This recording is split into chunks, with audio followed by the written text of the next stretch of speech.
Jadi memang kudu yakin nih, siapa? Imam ini tidak memiliki hadas. Gitu. Jadi itu batal weh. Jadi dia suci. Gitu, harus. Tapi kalau ada sangkaan yang kuat bahwasanya imam ini apa? Telah batal sebelum menunaikan sholat, ya. Jadi apa? Tidak sah berkuduahnya. Gitu ya. Bihadasin, dengan sebab hadas au gharihi, atau selain hadas. Gitu, tentu contoh gitu Pak ya, sebab hadas gitu. Apakah dia sebelumnya itu apa? Tadi asa kentut gitu ya. Sehingga apa? Jadi nggak lihat wudhu lagi nih siapa? Imam nih. Sehingga apa? Ada prasangka yang kuat. Kemudian kita berkuduah, falayasihu, maka tidak menjadi sah apa? Kuduahnya. Bermakmum terhadap imam yang posisinya apa? Oleh makmum sangkaannya apa? Batal sholat imamnya. Au ghairihi, atau selain hadas. Apa dikategorikan selain hadas ini? Fala yasihak tidauhu biman yadhunnu butlana sholati, maka tidak menjadi sah iktidauhu, bermakmumnya, biman yadhunnu, bagi siapa yang menyangka, butlana, dengan sangkaan yang kuat atas batal sholatnya imam. Gitu. Kasyafi'in, seperti orang apa? Bermadhabkan Imam Syafi'i, iqtada, bermakmum bihanafi. Hati-hati Pak. Makanya kenapa yang madhabnya Imam Syafi'i mesti bermakmum kepada orang yang bermadhabkan Syafi'i juga. Baru ya. Kenapa? Di sini dikatakan ya, karena kenapa? Bisa saja menganggap bahwasanya sholat imam ini apa? Imam ini batal. Karena kenapa? Dari praktek sebelum dia apa? Sholat. Contoh, karena beda paham, beda pendapat. Seperti Mas Safar juhuduna ma'idak tasodai nadran lidhanil ma'mum nakdal masih dunal imam. Bermadhabkan Imam Syafi'i itu kalau menyentuh kelamin batal tidak Pak? Pak di sini saya mau tahu nih madhabnya Bapak madhab atau madhab Bung Karno atau madhab itu. Gitu. Madhab Imam Syafi'i itu Pak, jika Bapak berwudu kemudian menyentuh kelamin maka batal wudunya. Yakin Pak di sini? Batal tidak Pacung yang tidak batal nih? Batal. Nah, kalau mazhab Imam Hanafi itu menyentuh kelamin tidak menyebabkan batalnya wudu. Sedangkan dia sebelum sholat yang bermazhab Imam Syafi'i tahu. Contoh, dia jadi imam, tapi sebelum menjadi imam ngewer-ngewer apa-apa. Ya, ngalah larangan anak. Kan yang menurut pendapat mazhab Imam apa? Syafi'i batal. Kemudian dia ya batal. Itu dari praktek apa-apa paham saja itu sudah menjadi batal. Karena kenapa? Tahu posisi imam ini adalah apa? Telah batal, sedangkan dirinya menganggap tidak batal, tidak usah berkuduah Pak.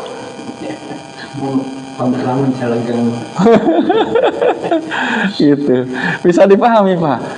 Subhanallah wa akbar. Ya, kenapa memang harus, bukan berarti apa Pak menyelisihi pendapat Imam Hanafi, bukan. Makanya berkonsistensilah di dalam bermadzhab, karena memang fikih ini al-fahmu Pak. Fahmu itu apa? Berbeda pendapat, beda paham. Contoh nanti di dalam bismillah, awas Pak, hati-hati. Yang bermadhabkan Imam Hanafi, yang bermadhabkan Imam Malik itu apa-apa? Tidak dijaharkan apa-apa. Karena kenapa? Berpendapat bismillah tidak termasuk surat Al-Fatihah. Sementara bermadhabkan Imam Syafi'i, bismillah termasuk surat Al-Fatihah, maka harus dijaharkan. Jika makmum yang bermadhabkan Imam Syafi'i dia menyangka dia tidak membaca bismillah, batal sholat bermakmumnya Imam Syafi'i Pak. Maka harus muadah, harus diulang kembali. Karena kenapa? Tahu apa? Batal sholatnya imam. Itu mayoritas Indonesia hampir rata-rata bermadhabkan apa Pak? Ya, maka perdalam saja. Bukan berarti kita tidak boleh mempelajari apa-apa pikih-pikih bermadhabkan yang lain boleh, tidak menjadi masalah. Makanya kenapa Pak? Jangan dulu bidayatul mujtahid Pak yang dipelajarinya. Kan di dalam bidayatul mujtahid itu apa? Perbedaan pendapat di kalangan apa imam yang 4. Makanya gitu Pak, pancegkan dulu dalam kitab-kitab yang bermadhabkan Imam Syafi'i, sehingga jika ada perbedaan pendapat kita tetap teguh berkonsisten di dalam apa? Bermadhabkan apa? Konsistensi dalam madhab. Kecuali nanti pada suatu waktu kita harus mengambil madhab Imam Malik atau madhab Imam Hanafi sebagai apa? Sandaran apa? Sandaran ilmu dalam situasi kondisi yang memang memastikan saya harus bermadhabkan taklid kepada madhab Imam Hanafi. Bisa dipahami Pak? Ya, seperti ya, contoh ibadah haji gitu kan, pada waktu itu kita dimestikan bertaklid karena situasi dan kondisi kepada mazhab Imam Malik. Nah, jadi kita sudah tahu nih bidayatul mujtahid, perbedaan dalam kitab disebutkan fikih, tapi tadi harus apa Pak? Punya sandaran yang kuat, yang nyata, sehingga mu'tabarah kita melakukan apa? Pilihan dari hasil ijtihad. Bisa dipahami Pak? Jadi kan punten, kedudukan ilmu itu di dalam fikih, satu ada taklid, kedua ada muttabi, ketiga ada mujtahid. Gitu. Satu apa Pak? Taklid nih. Yang kedua muttabi, yang ketiga mujtahid. Apa taklid? Taklid itu mengikuti tapi tidak tahu sumber. Jadi nurutan batur tapi tidak tahu di mana sumberna. Kau pami dibahasakeun mah turut apa Pak? Taklid itu turut muning gitunya. Muning diturutan. Gitunya. Itu taklid gitu ya. Dia mengikuti tapi tidak berlandaskan sumber yang nyata. Gitu. Kemudian yang kedua naik lagi tingkatnya adalah muttabi. Muttabi itu mengikuti tapi dia bersandarkan kepada keterangan yang nyata atau apa? Mengetahui dalil. Jadi mengikuti tapi dia tahu dalil, tahu sumber. Itu Pak ya. Nah, itu taklid. Kemudian nanti akan ada dibahas di sini. Ada mujtahid. Nah, posisinya memang lebih tinggi dari apa Pak? Dari muttabi gitu. Nah, minimal posisinya kita kalau bisa memang pada posisi mujtahid Pak. Meskipun memang pada derajat muttabi pun juga tidak mengapa, sah-sah saja ibadah mah gitu ya, ataupun pada posisi taklid gitu. Tapi kalau bisa memang derajat fikih harus sampai mujtahid. Mujtahid itu apa? Seseorang yang melakukan istinbat hukum dari sumber referensi yang nyata. Nah, jadi dia sudah bisa mengambil istinbat. Oh, pendapat madhab anu seperti begini, pendapat madhab anu seperti begini, sehingga di dalam beribadah dia mampu menetapkan istinbat. Istinbat itu apa? Kesimpulan dari hasil sandaran apa? Sanad-sanad yang nyata. Itu pada posisi mujtahid. Nah, sehingga tidak ada keraguan dia melakukannya berdasarkan ilmu. Nah, itu bisa dipahami Pak. Makanya di sini dikatakan kasyafiyin iktada bihanafi masafar jahudu nama idak tasodahu nadran lidanil makmum naqadha almasadunal imam. Maka posisinya tidak boleh untuk apa? Berkuduah kepada yang berbeda pendapat, paham bermadhabkan Imam Syafi'i kepada madhab Imam Hanafi. Bisa dipahami Pak sampai sini? Ya. Satu-satu. Ya, perbedaan mazhab ini menjadi kompleks lah. Kalau ya. Tadi dicontohkan di Mekah, berbagai mazhab tentu ada di situ. Nah, bagi Imam Syafi'i, mazhab Imam Syafi'i, misalnya bersentuhan lain muhrim, kan, tidak boleh. Artinya kan di Arab sendiri kebanyakan Hambali. Ya betul, Maliki. Nah, dalam situasi yang seperti itu boleh kita beralih mazhab sebentar. Dalam situasi seperti itu. Ya. Nah, pentingnya menjadi seorang mujtahid itu di sana Pak. Bisa dipahami. Jadi kita mengambil istinbat hukum dari referensi yang nyata. Jadi tetuturut gitu ningali apa berpindah madhab deh. Bisa dipahami Pak? Tapi dia melakukan istinbat hukum berdasarkan ilmu yang ia miliki. Tatkala dia berada di sana, karena hampir mayoritas adalah bermadhabkan Imam Malik, sementara memang situasi dan kondisi harus bertaklid kepada madhab Imam Malik, maka hukumnya menjadi boleh. Dia posisinya mujtahid, artinya apa? Mengambil istinbat hukum dari referensi yang ia miliki. Jadi dia taklid dia bersentuhan sehingga menganggap dirinya tidak batal dari hasil istinbat ilmu, gitu. Bisa dipahami Pak? Jadi lain nurut kabatur, yang menjadi yang salah itu adalah apa Pak? Tuturut muning gitu. Karena dia mengikuti tidak punya sandaran ilmu. Makanya posisinya kenapa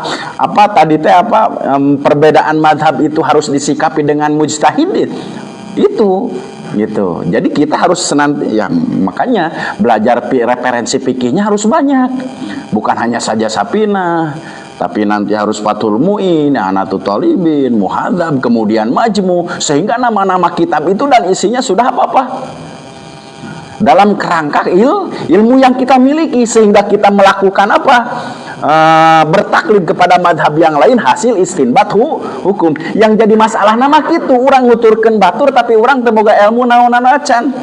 Kitab Fathul Mu'in oge teu apal, kitab Fathul Qorib oge teu apal, ada cek batur we. Itu yang menjadi masalah, yang salahnya itu Pak gitu. Nah itu mungkin untuk sementara Pak ya. Jadi boleh tidak menjadi masalah bertaklid terhadap madhab yang lain karena situasi dan kondisi. Jadi konsistensi bermadhab itu memang diperlukan untuk apa? Konsisten kita di dalam ibadah, sehingga megang satu jalan, satu langkah di dalam beribadah berdasarkan sanad ilmu. Nah, itu mungkin insyaallah. Jadi gimana ya untuk macam ini khususnya sholat itu kan kalau Fatihah tentu wajib kita baca ya. Di dalam surat ada yang tidak dibacakan, tidak dibacakan bismillahnya. Yang itu kedua, dalam baca Al-Quran pun selain surat tidak selalu harus dibaca, kata kita apa sampai itu seperti itu ada harus wajib semua. Ya betul. Ya tadi kan ini Pak perbedaan paham di kalangan Pak madhab. Makanya akan menjadi batal jika seorang makmum yang bermadhabkan Imam Syafi'i terhadap imam yang bermadhabkan Imam Hanafi gitu. Jika dia memang tidak membaca surat Al-Fatihah, karena Al-Fatihah menurut madhab Bismillah, karena menurut madhab Imam Syafi'i Bismillah ini termasuk surat Al-Fatihah. Bisa dipahami Pak? Maka akan menjadi batal makmum yang bermadhabkan Imam Syafi'i jika bermakmum kepada imam yang bermadhabkan Hanafi jika dia sangkaannya tidak membaca surat tidak membaca basmalah. Tapi kalau menyangka dia baca basmalah disirkan, tidak menjadi batal, boleh-boleh saja. Kan ukurannya masalahnya bismillah gitu kan ya. Bisa dipahami Pak? Kan yang masalah perdebatannya apa? Bismillahirrahmanirrahim apakah termasuk surat Al-Fatihah? Dan Bismillahirrahmanirrahim tidak termasuk surat Al-Fatihah. Jika termasuk maka harus dijaharkan, maka jika tidak termasuk surat Al-Fatihah cukup disirkan saja. Nah, itu Pak. Di luar Al-Fatihah maksudnya. Di luar Al-Fatihah, ya di luar Al-Fatihah. Contoh membaca surat gitu Pak ya. Karena semua ittifaq ulama juga di luar Bismillahirrahmanirrahim, di luar Al-Fatihah mah itu hukumnya menjadi sunat. Madhab Imam Syafi'i juga hukumnya menjadi sunat. Jadi ada yang sama, ada yang berbeda. Meskipun dia tidak membaca Bismillah, contoh sebelum membaca surat tidak mengapa. Gitu. Jadi memang ada satu posisi yang memang berbeda. Dalam posisi rukun ada dalam posisi sunnah. Kalau dalam posisi sunnah kan tenang tidak mengapa. Nah, itu Pak. Itu. Tapi membaca Bismillah itu ada yang disurkan, ada yang dijahatkan. Iya, tadi kan madhab Imam Hanafi itu begini Pak, Bismillah tidak termasuk surat Al-Fatihah, maka dia mensirkan.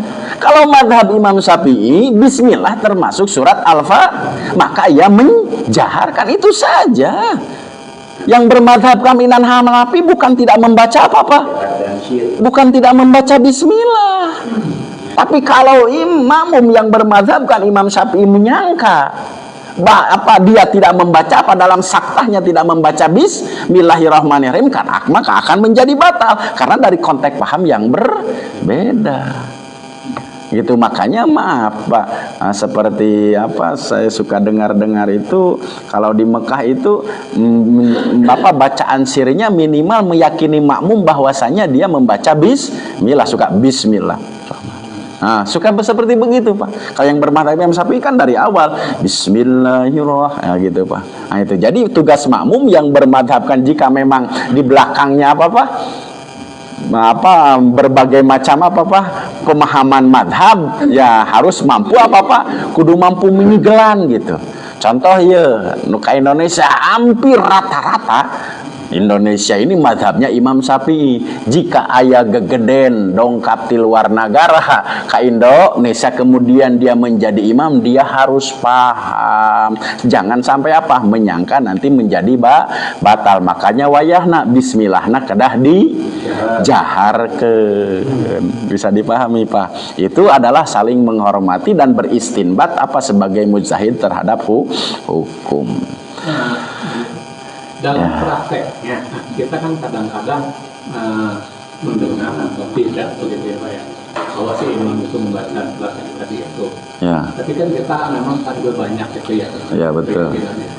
Lebih baik imam itu yakin saja bahwa si imam itu membaca begitu lebih baik makmum mungkin bukan imam ya. Ya makmum itu ya.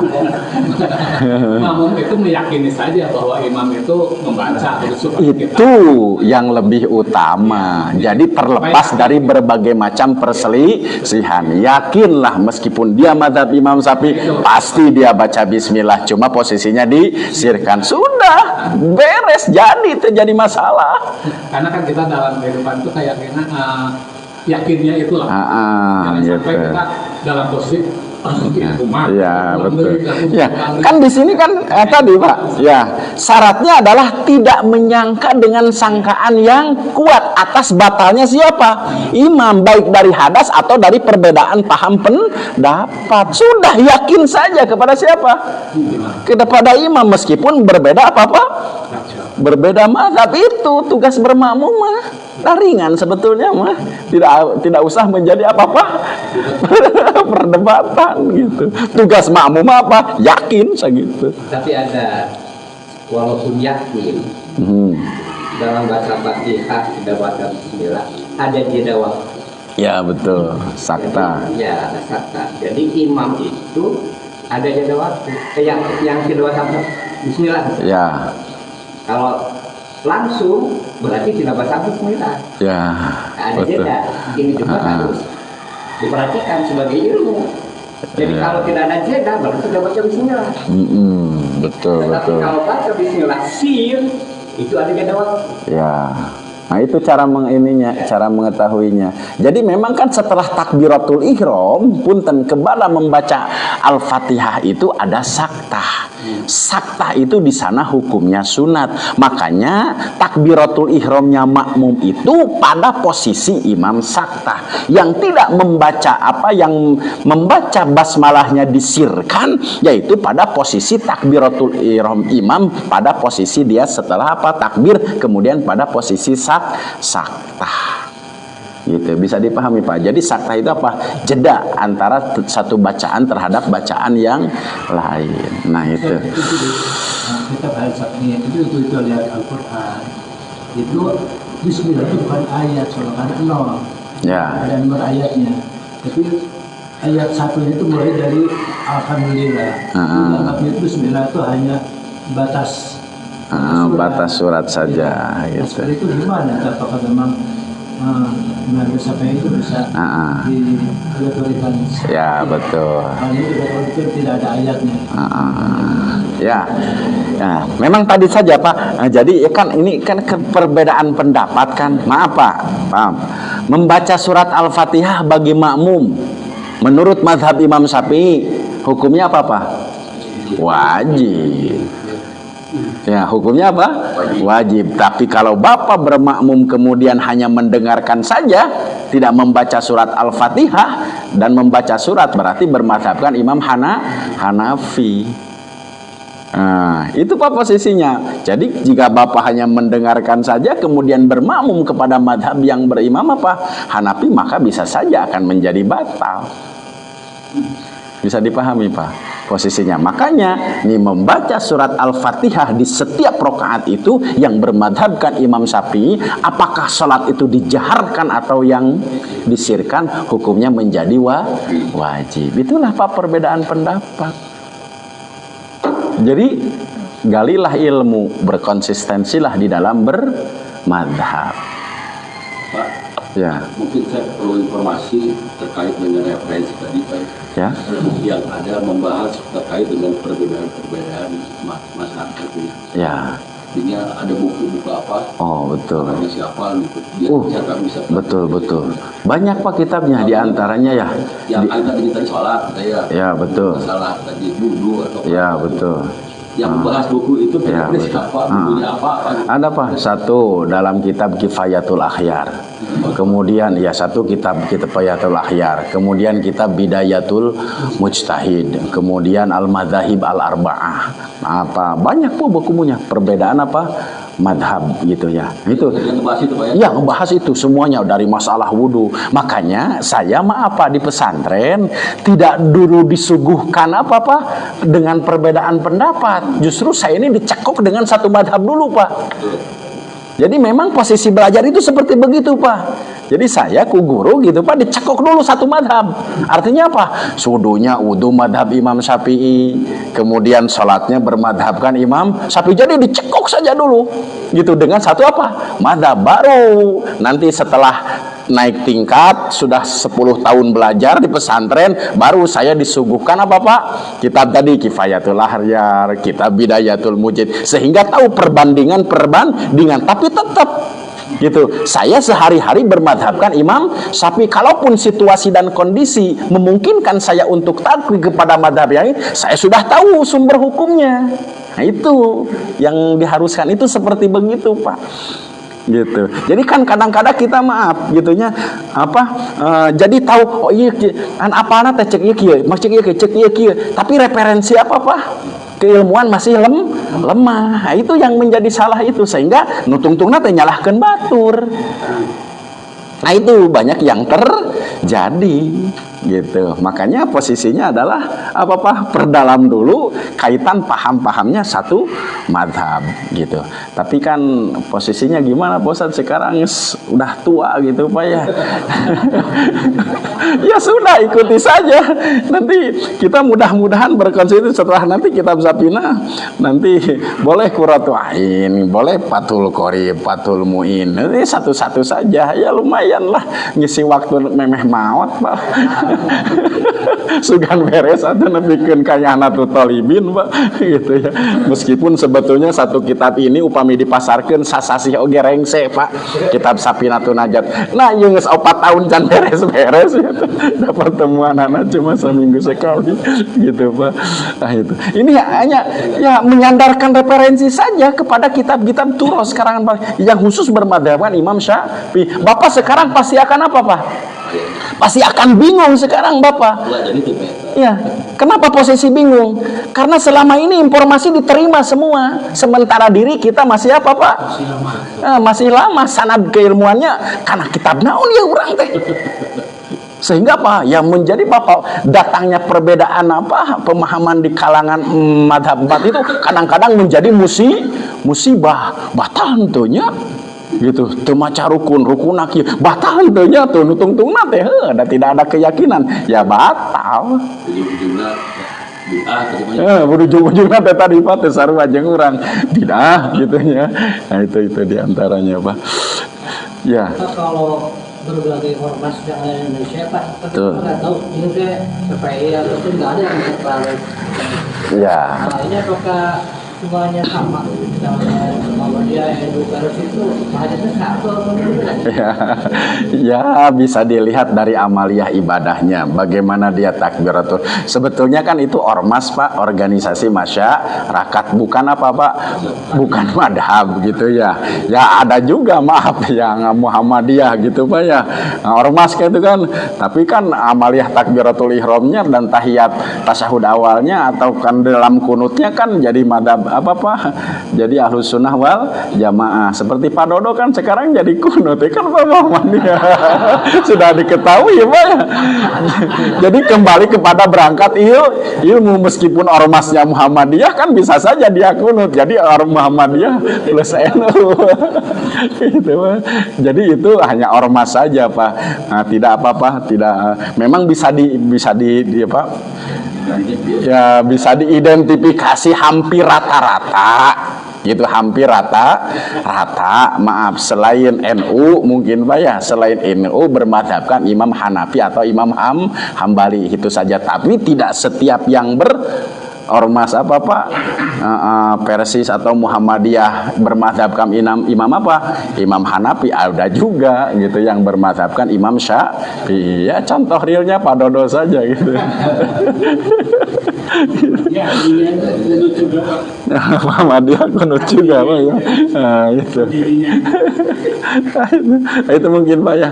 Jadi itu hanyalah ormas. Ormas kan bukan masalah kajian fikih, tapi tentang visi misi Pak. Hampir rata-ratanya.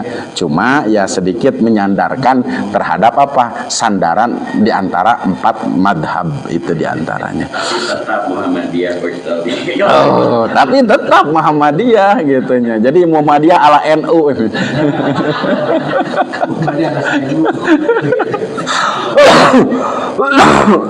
Nah itu. Muhammadiyah Rasain. Oke, kita lanjutkan. Nah, itu Pak contohnya. Wa kamu jtahidaini 5 menit lagi Pak langsung serah. Wa kamu jtahidaini ikhtilafa fi ina'aini minal mai. Itu yang pertama Pak, yang tadi ya seperti iktidanya mazhab Imam Syafi'i kepada mazhab Imam Hanafi dalam menyentuh apa Pak? Menyentuh farji gitu ya. Mazhab Imam Syafi'i batal, mazhab Imam Hanafi tidak batal. Atau kamu jtahidaini yang batal imam, salat imamnya sebab yang lainnya gitu ya. Seperti 2 orang yang berijtihad. Ikhtalafa, keduanya berselisih paham fi inaini minal ma'i, 2 wadah yang berisikan air. Ini ada 2 mujtahid nih berselisih, ada 2 wadah yang berisikan air. Ahaduhuma tahirun wal akhar mutanajis. Yang satu wadah ini tahirun suci, kemudian wadah yang satu lagi apa Pak? Mutanajis, terkena najis gitu. Bagaimana? Fatawado'a kullan min inaihi, maka yang 2 mujtahid ini nih masing-masing apa Pak? Masing-masing berbeda paham gitu ya. Fatawado'a, kedua-duanya wudu dari masing-masing apa? Dari masing-masing wadah yang ia siapkan.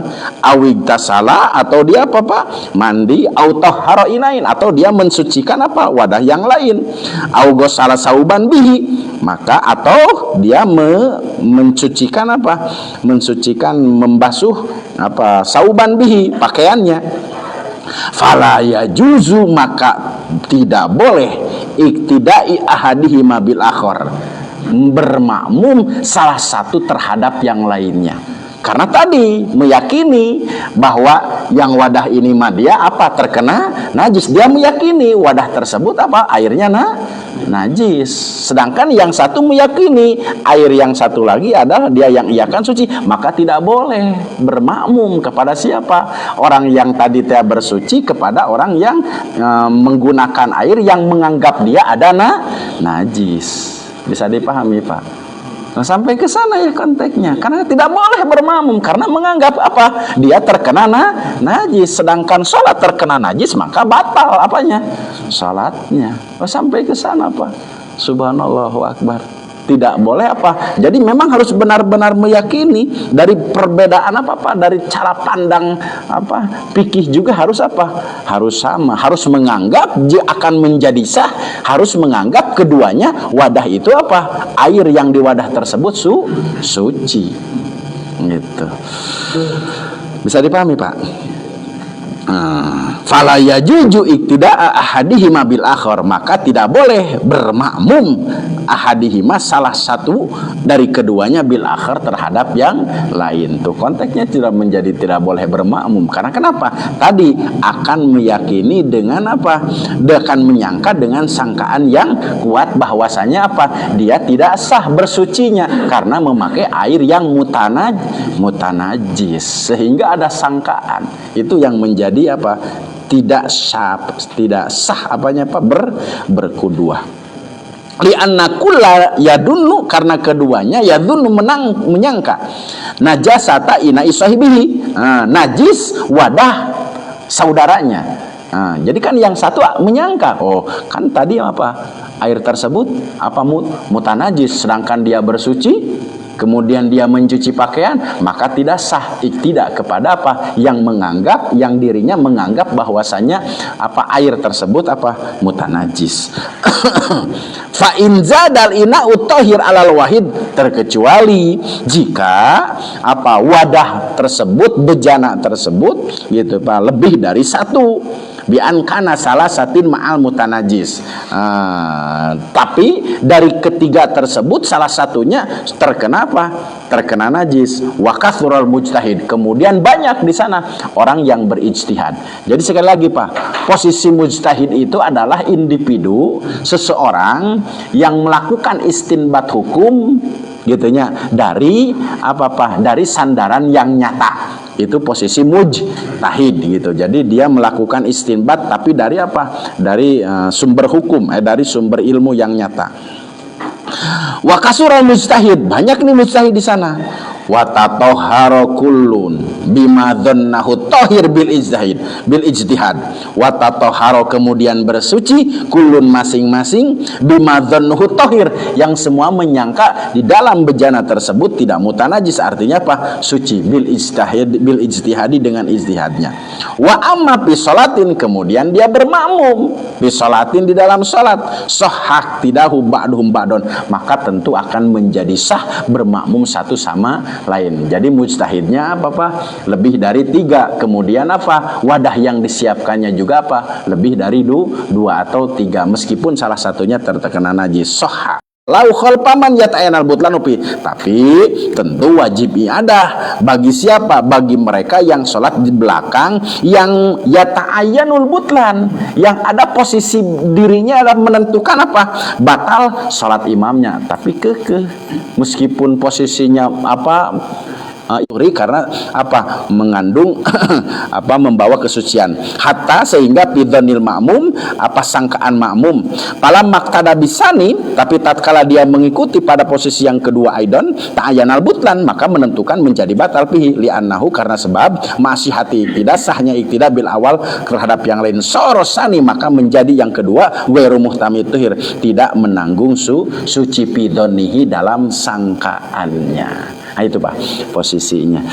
Wayati dzalika fi aksaminisnain, jika hal itu memang posisinya lebih dari 2. Palaukanu khamsatin, jika mereka posisinya berlima, wal awaniya kadzalika, juga posisinya wadah juga 5, wa minha, di antara 5 bejana tersebut, wahidun, 1 najisun, menjadi najis. Wa amma, maka bermakmum kulan dalam setiap sholatin sholatnya, walam yadhunna syai'an min ahwali ghairi, tapi tidak menyangka dengan sangkaan sesuatu dari situasi yang ada terhadap yang lainnya. Audon atau harati ghairil akhir, audon, atau dia menyangka taharatun suci ghairul akhir, selain dari yang akhir. Aada kulan minhum masallahu ma'muman fil akhir, maka dia harus mengulang salatnya makmuman, menjadi makmum fil akhir, pada posisi yang terakhir.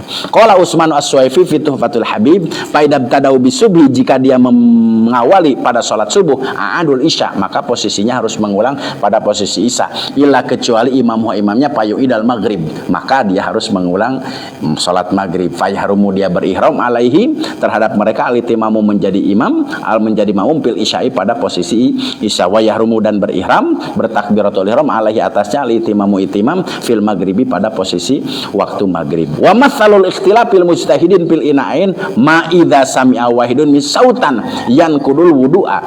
Juga pas sama halnya dengan posisi tadi yang sudah disebutkan adalah tatkala Bapak sedang sholat kemudian mendengar ada yang kentut.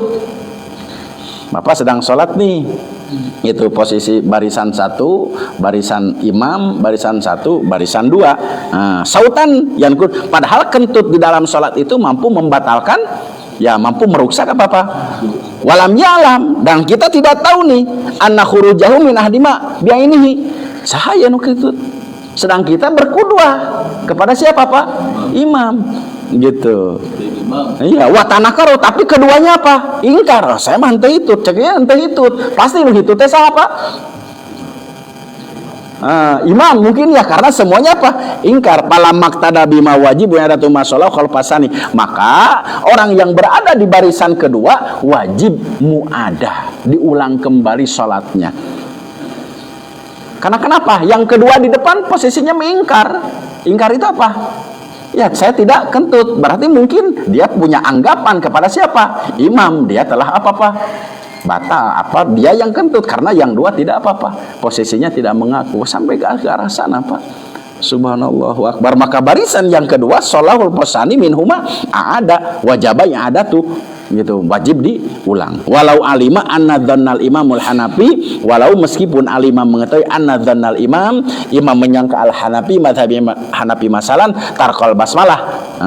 Tadi Pak disebutkan meninggalkan bismillah bi alam yaskuta, dia tidak berhenti ba'dal ihrami bi qadrihima. Tadi apa yang dikatakan sama Pak Haji? Kalau tidak ada saktah dalam bismillah setelah takbiratul ihram, pasti dia tidak membaca bismillah. Yang bermadhabkan Imam Syafi'i tentu akan menjadi batal bermakmum kepada imam yang menyangka bahwasanya dia tidak membaca bismillah, karena pada posisi saktah dia tidak apa-apa, karena dalam sholatnya tidak ada posisi saktah. Ya, tidak ada jeda saktah itu Pak ya, dari satu bacaan terhadap bacaan yang lain. Biqadrihima, kadar saktah antara takbiratul ihram dengan apa?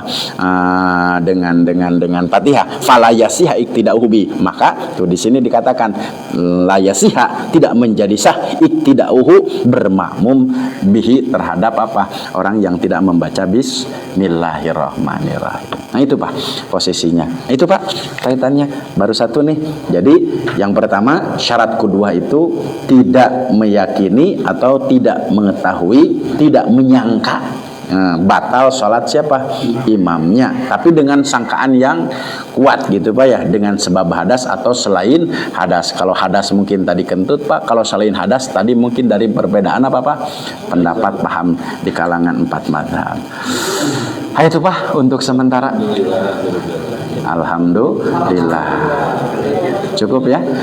Subhanaka Allahumma wa bihamdika asyhadu an la ilaha illa anta astaghfiruka wa atubu ilaik. Alhamdulillah. Akhirul kalam. Assalamualaikum warahmatullahi wabarakatuh.